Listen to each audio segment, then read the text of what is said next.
Anonymous from New York is in her mid-30s. She was with a group of friends last week talking about relationships. They all admitted hearing a little voice in the back of their minds not to date that person. They all ended up regretting their decision to go against the voice and date the person anyway.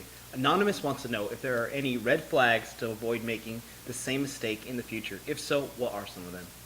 I think one warning sign I saw with my last boyfriend was he didn't have a lot of friends, so he didn't socialize a lot. He was, I don't know, I guess later on I found out he was depressed and, he wasn't a very uplifting person to be around. So I think that was one warning sign. When you see a few signs of red flags, it's mostly them being really jealous, saying they need to be with you at all times, they don't like your friends. I dated a person that I saw red flags. I dated them anyways. It does not get any better. They get a little bit more possessive and more controlling.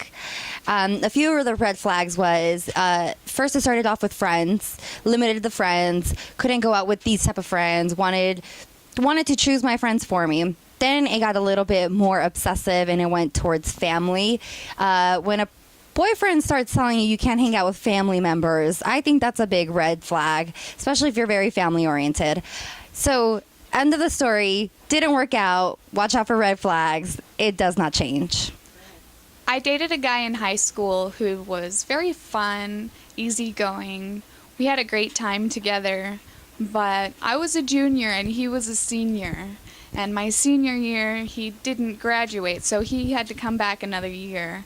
And while it was still fun, I realized that I was going to college in 6 months, and he wasn't really making that effort to be more responsible. So sometimes you just have to cut the strings and move on and put yourself first. I have dated someone who had, warning signs, back in the beginning, like when I feel like if you really want to be with someone, then, you should be pretty much open about it. Like if you're gonna pretty much, hide that whole relationship from everyone, like on the internet or from family and friends and stuff, then that's a bit sketchy. And then, she was always pulling out like, these weird analogies like two fish can be happy in a sea together alone. It's like, I feel like love is just more something that not only can you get over, but, you want to get on top of a mountain and pretty much just shout it out to the entire world. And if someone doesn't want to really do that, then that's pretty much not someone worth being with. I don't think there's anything wrong with dating. You see warning signs and then you date someone. It's when you realize that you saw them and you realize that it's not good that you get out of it. Just because you're in a relationship doesn't mean you have to stay in a relationship.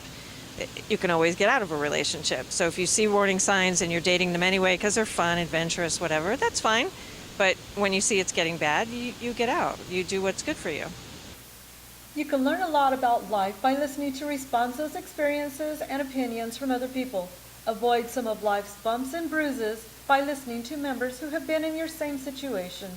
Our website has directions on how to submit a question for us to ask on your behalf, or how to send us a 10-second video response to include in our program.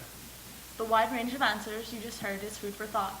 Don't forget to visit www.CupidsTales.com to find one of our partners listed on the Plan a Date tab if you need professional help. Thank you for joining us, and please visit CupidsTales.com to find out how to email your videos to us for inclusion in our show.